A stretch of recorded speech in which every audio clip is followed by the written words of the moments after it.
So, dito nga po mga kalingap, mga ka-Joynatics, pasabog ni Kuya Brooks kay Joy Diwata, ilalantad na. So, yan po yung pag-uusapan po natin mamaya mga kalingap, mga ka-Joynatics. Pero bago po natin ipagpatuloy ang video ito sa mga bago pa lang po sa ating munting channel, huwag po natin kalimutang suportahan ang ama ng kalingap Kuya Val Santos Matubang at Kalingap Rob. At paunawa, panoorin po muna ang full video bago mag-comment para malaman ang nilalaman nito. So, dito nga po mga kalingap, mga ka-Joynatics, pasabog ni Kuya Brooks kay Joy Diwata, ilalantad na. So yan po mga kalingap, kung natatandaan nyo po nung kasagsagan po ng issue nga po dito nga po kay Dan, ay nagsalita nga po noon itong si Kuya Brooks nga po na meron nga daw po siyang, kumbaga meron daw po siyang pasabog nga po dito kay Joy Diwata. At yan nga po mga kalingap, maririnig po natin yung sinabi nga po dito ni Kuya Brooks nga po. At nagsimula po ito mga kalingap nung nagsalita nga po itong si Rhea nga po yung kapatid nga po ni Joy about nga po sa naninira po dito nga po kay Joy Diwata. Pero kung napanood niyo po mga kalingap at kung napakinggan niyo po yung sinabi po ni Rhea nga po nung siguro meron nung may nag-comment po na baka parang sinasabi siguro na baka si Kuya Bobby kasi hindi naman po nag-name drop itong si Rhea, di ba? Ng pangalan kung sino yung naninira dito kay Joy. At yan nga po, meron sigurong nag-comment na sinasabi na baka si Kuya Bobby Kaya ang sabi po ni Rhea, ang sagot po niya, no, sabi nga po niya, 'di ba? Hindi si Kuya Bobby, hindi si Ate Hana at hindi si Kuya Brooks. Yun po yung sagot po ni Rhea nga po sa kanyang live. Pero bakit si Kuya Brooks po yung nagsasalita na dapat ay pumagitna po siya dito sa issue na ito.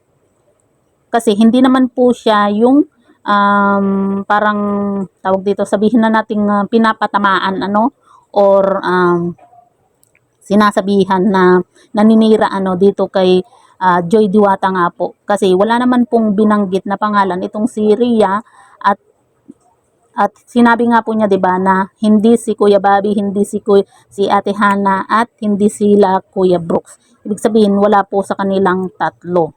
'Di ba? Yung naninira dito kay Joy Diwata nga po. Pero bakit si Kuya Brooks yung unang nagsalita, 'di ba? Kumbaga kahit pa sabihin po natin na yung naninira dito kay Joy Diwata ay nasa grupo po niya, dapat pumagitna lang po itong si Kuya Brooks nga po. Kasi sabi nga po niya, kumbaga mas lalong ang masisira nga daw po dito ay itong si Joy Diwata nga po. Dahil nga po sa ugali po daw ni Joy. Kumbaga sa attitude po niya, Lahat naman po tayo mga kalingap, mga ka-Joynatics. Lahat po tayo may mga attitude, 'di ba? May mga ugali rin po tayo na hindi maganda. Kaya wag po sanang yung sasabihin itong si Joy na ma-attitude, 'di ba? Kasi bawat tao meron po 'yan attitude na hindi po maganda. At ang lang po dito parang itong si Joy, siya yung kawawa po dito kasi grabe na yung pangbabash, grabe na yung issue dito kay Joy at saka parang nabaligtad grabe. Yung maawa ka na lang dito kay Joy nga po. Kasi parang nabaligtad dahil nga po ang issue, kumbaga nagsimula lahat ng mga ito dahil dun sa kay Dan dun sa nalaman po natin na may girlfriend po itong si Dan nga po na nabigla na lang po nating nalaman nga po pero ba't parang parang nababaligtad na yung issue ay kay Dan pero ngayon si Joy na ngayon yung naanuhan ng issue ngayon, 'di ba? 'Di ba? Kumbaga si Joy tuloy yung naiipit at kumbaga parang si Joy yung kawawa dito kasi grabe na yung tawag dito, grabe na yung pangbabash, kumbaga nang dahil sa kagustuhan po ni Joy na makapagtapos po ng pag-aaral.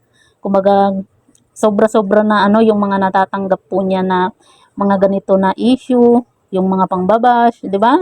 Simula noon pa. Matagal na po na kumbaga nababash po itong si Joy nga po kaya kumbaga kaya nga marami po yung nagpapasalamat na mabuti na lang na meron po siyang kapatid na si Rhea nga po na kahit papaano na ipagtatanggol po nila yung kanilang sarili, 'di ba? Kasi syempre 'di ba nasisira si Joy tapos hindi man lang sila nakakapagsalita, hindi man lang sila nakakapag kumbaga hindi man lang nila nasasabi kung ano yung talagang totoo nilang nararamdaman.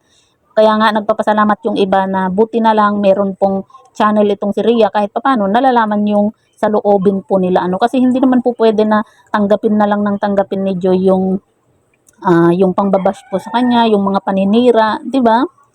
Kaya kawawang-kawawa po talaga itong si Joy nga po. Kumbaga parang nabaligtad ano, imbes na nagsimula yung issue na to dahil kay Dan, tapos ngayon si Joy ngayon yung parang sinasabi nila na may attitude, may kumbaga yung ugali daw ni Joy, ganito ganyan, tapos sasabihin nila na napasasabugin yung about dito kay Joy, meron silang pasasabugin na tungkol kay Joy, 'di ba? Parang parang nabaligtad patuloy ano na imbes na nagsimula ito, yung issue na ito dahil kay Dan nga po, 'di ba?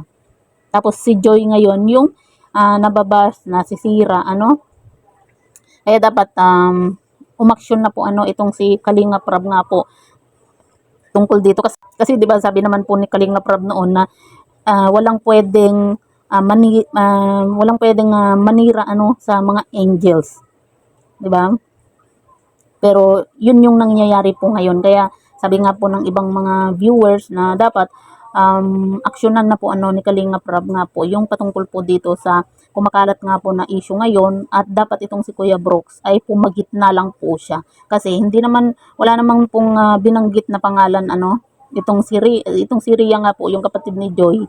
Kumbaga, ang nagbanggit po siya ng pangalan pero ang sabi naman po ano ni Rhea na hindi si Kuya Bobby, hindi si Hana, hindi si Kuya Brooks yung naninira dito kay Joy Diwata nga po. Pero bakit itong si Kuya Brooks po yung parang nangunguna ano na magsalita nga po, 'di ba? Kumbaga para sa atin ano noon itong si tawag dito, itong si Medit, 'di ba? Nung si Medit pa yung partner ni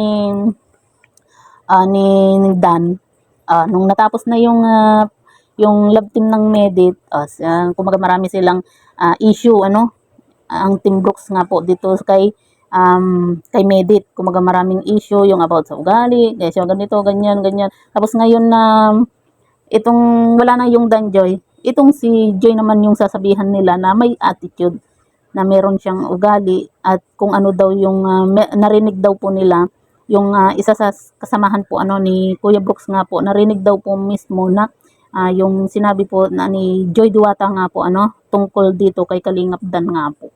Kaya dito parang talagang ano no, nakakawa itong si Joy kasi grabe na yung paninira, grabe na yung pangbabash po sa kanya ano. Kumbaga hindi na nawala-wala po yung paninira at pangbabash po dito kay Joy Diwata dahil sa kagustuhan po niyang makapagtapos po ano ng pag-aaral.